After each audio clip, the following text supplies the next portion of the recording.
Good afternoon. Here is the headline news on Golden CTV.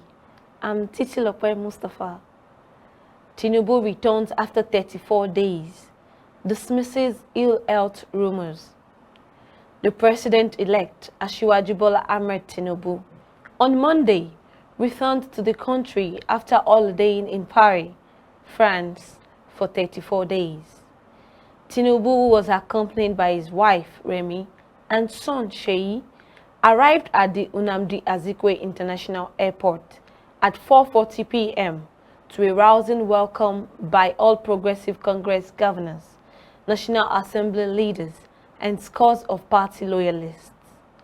The ex-Lagos State governor departed the country on 21st March, a few weeks after he was declared the winner of the presidential election. According to a statement by his media aide, Tunde Rahman, the trip would enable Tinubu to rest and plan his transition program ahead of his inauguration on May 29th. Rahman added that the president-elect would also head to Saudi Arabia from Europe to partake in the Lesser Hajj and Ramadan fasting period. Weeks after his departure, there were speculations that he was admitted to a hospital in France for an undisclosed ailment. But addressing the mammoth crowd which thronged his Asokoro home, the president-elect debunked the rumor that he was rushed abroad for treatment, saying he was strong after his vacation. Edo Central demands governor seat, whose South-North. Ahead of the 2024 gubernatorial race, the people of Edo Central have started reaching out to other zones to produce the next governor of the race, Adeyinka Adedipe writes. Since the beginning of the Fourth Republic in 1999, save for the short-lived tenure of Professor Oseriame Osunbo, who was elected in April 2007 and sacked by the court on November 11, 2008, to pave the way for the emergence of Adams Oshiomhole. The Edo Central Zone has yet to produce a governor again in the state, while stakeholders are hoping that the call will yield a favorable result. The zone seems to have become a tool in the hand of desperate politicians to bargain for their selfish interest without considering the overall interest of the Ason people who make up the zone. The best the zone has produced is the position of the Speaker of the State House of Assembly, while political parties over the years have shown candidates aspiring for the gubernatorial position from the area. Lucky Ibinedon, Edo South, and Mike Ogiadome, Edo North, were the governor and deputy governor respectively from 1999 to 2007. Then came Osunbo, Edo Central, and Lucky Imasuen, Edo South, as governor and deputy governor respectively in 2007, but their tenure lasted for 18 months. State government should answer for job creation, APC chieftain. A former member of the All Progressive Congress Presidential Campaign Council, Ayobami Oyalowo, has said that the state government should also answer for job creations in their respective capacities.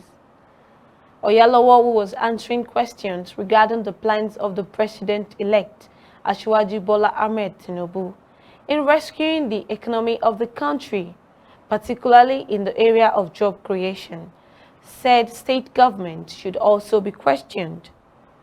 The ABC chieftain said this when he was featured on a TV morning show. According to him, Tinubu has a load of economic plans for the country. You're listening to the headline news on Golden CTV. We'll be right back. Stay tuned. Be happy when you play with renewed, repackaged Bet WGB. Welcome back. It's still the headline news on Golden CTV. World Malaria Day. World Malaria Day is an important observance day that highlights the ongoing efforts to control and eventually eliminate malaria. World Malaria Day is observed every 25th of April to raise awareness of the global effort to control, prevent, and eventually eradicate malaria. Subsidize malaria drugs, make treatment free for children, expert tells Anambra government.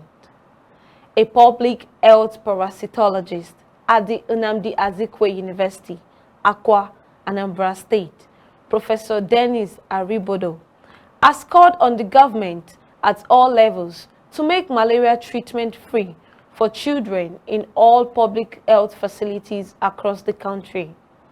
He lamented that the high cost of malaria drugs is pushing most families to embrace unorthodox means to treat the disease.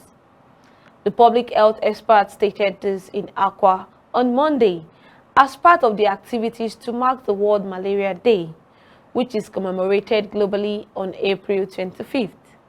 Professor Aribodo, who is also the founder of Malaria Eradication and Safe Health Initiative of Nigeria and the Southeast Zonal Coordinator of the Civil Society Network in Malaria Control, Immunization and Nutrition, said there was a need not to only control the spread of malaria infections, but to also eradicate it completely because it has resulted to many preventable diseases and deaths. According to him, the essence is to ensure that children who are the most allergic to the infections are diagnosed and treated without any cost, as most poor families has resorted to concussions for the treatment of the disease, resulting in the high rate of kidney failures.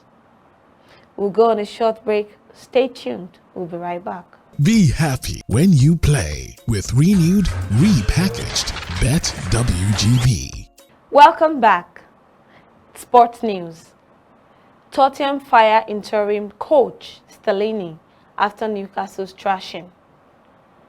Tottenham fired interim manager Christian Stellini on Monday after chairman Daniel Levy branded Sunday's 6-1 defeat at Newcastle wholly unacceptable. Stellini, who was only put in charge last month after his former boss Antonio Conte left the club, would be replaced by Ryan Mason with immediate effect. Conte's long-term assistant won only one of his 4 games in charge, dealing what appears a fatal blow to Spurs' chances of Champions League football next season. Tottenham still sit 5th in the Premier League, but are 6 points adrift of the top 4 and have played at least 1 game more than the sides directly above them. However, the decision to replace Conte with a member of his backroom staff in the first place has opened Levy up to more criticism from fans. Man United to offer Kane £300,000 a week contract. Manchester United will offer Harry Kane a £300,000 a week contract to join the club this summer, the Mirror reports. While he presently plays for Tottenham, United have begun to pursue a deal for the captain of Spurs. With the successful completion of this, Kane will become most highest paid earners at Manchester United. Kane will see his current deal increased by £100,000 if he decides to move to United. The England national team captain has scored 26 goals in all competitions with Spurs, and 24 of those have come in the Premier League compared to Rashford's 15. Also, Manchester United coach Erik ten Hag is on the plan to bring in a new forward in the summer.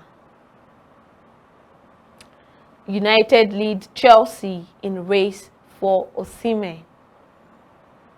Manchester United are reportedly ahead of Chelsea in the race to sign Napoli forward Victor Osimhen during his summer transfer window. The Nigeria international has been in impressive form for his Italian side during the 2022-2023 campaign, scoring 26 goals and registering 5 assists in 32 appearances in all competition. Osimhen has netted 21 Serie A goals this term, with his form a key contributor to the Naples Giants, sitting 17 points clear of second-place Lazio at the top of the table. The 24-year-old was unable to help his side reach the semi-finals of the Champions League, though with AC Milan running out 2-1 winners in the two-legged quarter-finals affair. Osimhen still has another 2 years left to run on his current deal, but there has been a host of speculation surrounding his future ahead of the summer window. Barcelona secure €1.45 billion for Camp Nou's renovation.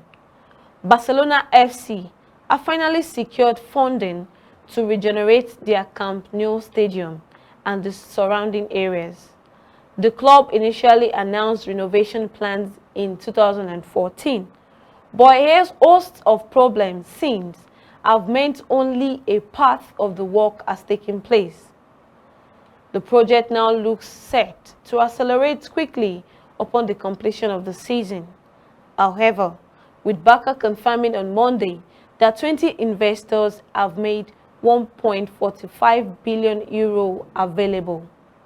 Barca assured concerned fans that the club assets were not used as a guarantee and the mortgage wasn't taken out on the stadium.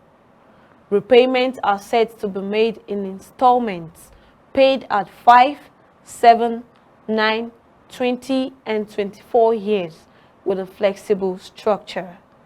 And that's the news on Golden CTV. I'm Titilope Mustafa.